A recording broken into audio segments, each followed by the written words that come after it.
Assalamualaikum, salam literasi. Sama saya buku yang sangat populer ini, Makanya Mikir, tulisan dari Abigail Limuria dan Chania Cipta. Saya termasuk lama berharap mendapatkan ini, pre-order beberapa kali, gagal karena sudah telat, terus baru dapat. Buku yang sangat menginspirasi, seperti yang saya tidak seperti yang saya duga nih. Judulnya kan kelihatannya asik ya, Makanya Mikir. Ini clickbait banget nih. Orang langsung, wah ini kayaknya buku pemikiran tapi dengan cara yang asik gitu kan. Saya pikir tadinya isinya akan dengan cara yang gaul gitu. Tapi ternyata ini tuh buku yang sangat serius, sangat serius ya. Buku yang cara teknis berpikir dengan cara yang cukup serius gitu. Memang dikemas dengan cara yang asik ya, bener ya. Karena lihat teman-teman di sini ada beberapa gambar-gambar penuh warna ya. Terus dia modelnya khasnya buku-buku modern lah ya. Jadi ada teori langsung dalam praktek seperti apa, lalu ada recap gitu, jadi ada kesimpulan di belakang gitu, sehingga pembaca dimanjakan dengan bahasa-bahasa visual, infografis yang sangat membantu. Saya pikir memang ini layak yang menjadi karya menurut saya buku ini cukup populer di kalangan sekarang ya. Yang keduanya ini kan aktif di Malaka Project ya. Nah, buku ini bercerita tentang seperti biasa ya, buku bukan pada buku secara akademis maupun review buku yang serius gitu. Ini hanya cerita tentang apa yang saya pikirkan dan apa yang saya rasakan setelah saya berinteraksi dengan satu buku, yaitu bukunya Makanya Mikir, panduan berpikir untuk hidup lebih bahagia. Saya tadinya sempat agak takut dengan istilah lebih bahagia. Wah, perkara kebahagiaan dengan pikiran itu seperti apa menghubungkannya gitu. Itu menurut saya agak ini. Wah, kalau panduan berpikir, karena saya sudah mengikuti kedua penulis ini dalam beberapa podcast dan YouTube-nya, saya tahu lah mereka dua orang yang sangat gemar berpikir kritis, dan ini terbukti sekali dalam buku ini. Seperti biasa buku ya, jadi saya cerita berdasarkan isi bukunya, dari daftar isinya aja, dan nanti kita lihat mana yang titik tekannya ya. Tentu tidak akan detail ya, hanya apa yang saya rasakan dan apa yang saya tangkap, yang tertarik gitu. Saya tertarik di judul yang mana gitu. Jadi pertama tentu ini dia cerita tentang peta realitas ya. Kemudian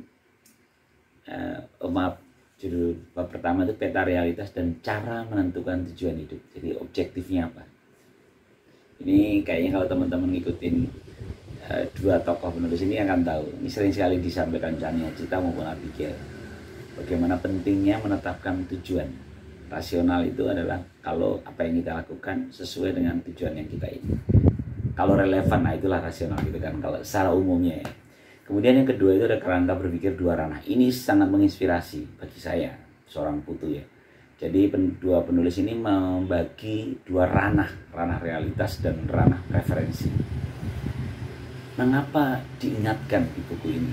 Karena menurut penulis ya, bahwa kita seringkali bias saat salah menerjemahkan ini ranah apa, ini realitas apa preferensi gitu. Ini masalah kenyataan, realitas yang membutuhkan data empiris gitu, fakta gitu. Maka ataukah ini perkara anggapan, persepsi, ya, itu hanya preferensi. Menurut saya ini menyengat kita, bahwa kita seringkali, apalagi netizen kita tuh seringkali terjebak di situ ya. Termasuk pola pikir bab 3 langsung ya, pola pikir ilmiah yang pede dan ngotot belum tentu pintar. Jadi ada pola pikir, ada runutan metodologi ilmiah kan yang jelas gitu, clear. Lalu yang keempat ini cerita tentang cost dan benefit dengan objective oriented principle. Ini sangat teoritis tapi bagus sekali menurut saya ya. Saya menjadi naruhnya itu pas gitu. Namanya objective oriented principle, prinsip berorientasi pada tujuan. Awalnya itu. Nah, dalam prinsip berorientasi pada tujuan ini membutuhkan analisa cost benefit. analisa untung rugi lah, sederhana itu. Jadi CBA, kalau di sini nyebutnya CBA, cost benefit analysis, untuk menentukan keputusan hidup yang lebih ruwet. Kan kadang-kadang kita ngomong, wah aku tuh nggak sederhana itu, ini rumit ini, wah gitu.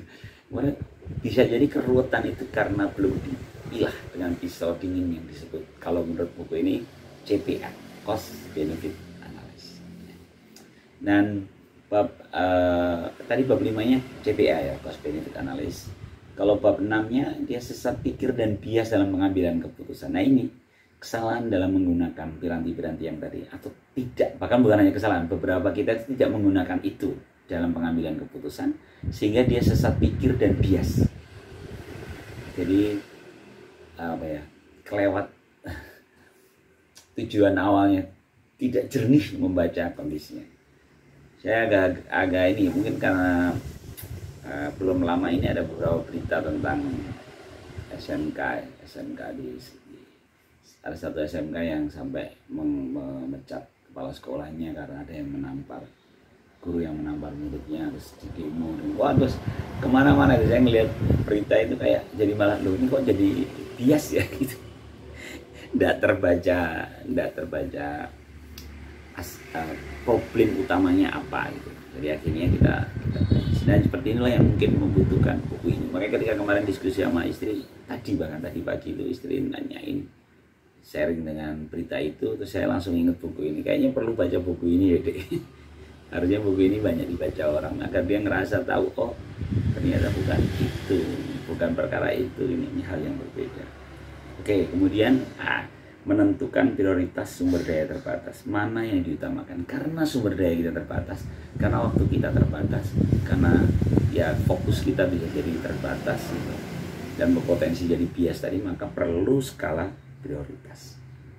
Diakhiri dengan kecerdasan sosial, buat apa pintar kalau nyebelin. Jadi ternyata ketepatan berpikir itu pun perlu kita bungkus dengan diterapkan dalam kecerdasan sosial. Oke, itu ada 7 bab dalam buku ini. Sebenarnya di kecerdasan sosial menarik sekali sih, tapi oke lah, ini saya memantik aja teman-teman untuk membeli buku ini dan mengkoleksi. sangat apa ya, sangat worth it lah kalau punya buku. Bahkan menurut saya ini termasuk buku yang saya termasuk ngejar-ngejar buku yang harusnya kita miliki, karena kayaknya di konten sebelumnya saya sempat cerita, kalau masalah pendidikan itu mau diurai, diperes gitu, jangan-jangan utamanya, dasarnya pendidikan itu adalah cara berpikir. Mengapa kita tidak fokus mengajarkan pada anak didik tentang cara berpikir? Karena dengan cara berpikir yang benar itu, mereka dilepas dalam kondisi pipa-pipa informasi terbuka seperti saat ini, mereka akan menemukan nilai-nilai kebenaran sendiri dengan cara berpikir yang benar. Makanya buku ini menjadi penting sih. Tapi saya ingin cerita, ada satu yang menurut saya bisa jadi kalau mau ditanya, halaman mana yang perlu tak baca dulu, atau bisa jadi menurutku gitu, menurutku tuh halaman mana yang ngena dan itu penting untuk saya resapi, itu justru di halaman berapa ini, 88 kalau salah. Ada prinsip-prinsip pola pikir ilmiah. Ini saya ngerasa kayak ini menggunakan halaman ini saja sebenarnya kita sudah bisa selamat dari bias, atau mungkin mampu membangun skala prioritas dan sebagainya tadi. Yaitu apa? Prinsip-prinsipnya itu skeptisisme. Jadi harus skeptis. Kita emang iya. Kita tidak gampang menangkap berita, kebenaran berita itu kita skeptis dulu. Kemudian terbuka untuk salah dan dikoreksi. Menarik kan? Satu skeptis, skeptis itu kan seperti bersiap mengkoreksi satu fakta, satu informasi kan? Tapi sebaliknya pun ketika kita menyampaikan apa yang kita pikirkan, pendapat kita harus terbuka untuk salah dan dikoreksi. Jadi kalau di sini disingkat STOB. ST tadi S skeptis, T terbuka, O-nya adalah objektivitas. Objektif itu fokus pada tujuan, objektif. Kemudian B-nya berbasis pada bukti. Menurut saya halaman ini halaman yang menarik buat saya. Kayaknya saya pakai 4 hal itu aman gitu, dipakai dalam cara kita membaca buku, cara kita membaca berita, mendengarkan pandangan orang, ngobrol di warung kopi, membaca kasus atau mungkin dalam pekerjaan.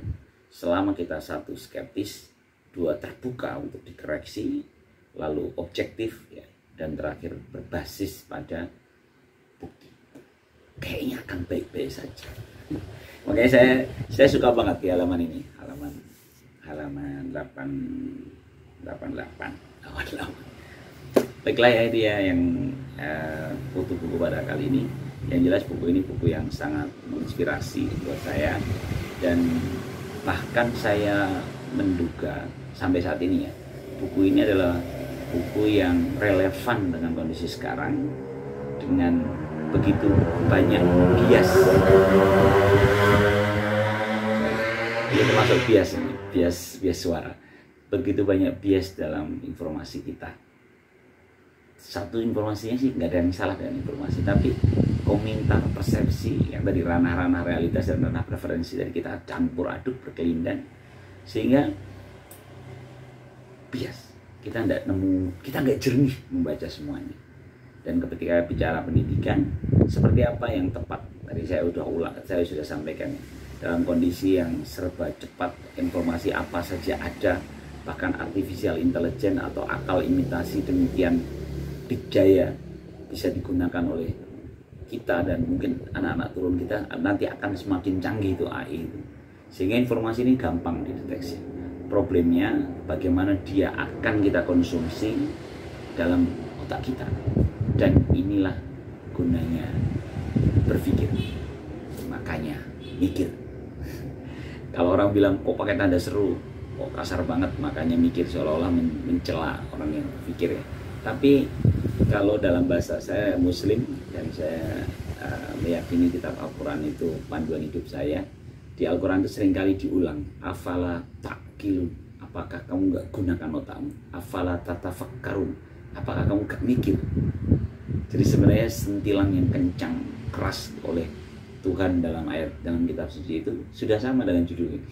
Jadi judul ini menurut saya religius ini. Judulnya ini sesuai dengan ayat di kitab suci, afala ta'qilun, afala tatafakkarun. Maaf ya, kasih. Salam literasi. Assalamualaikum warahmatullahi wabarakatuh.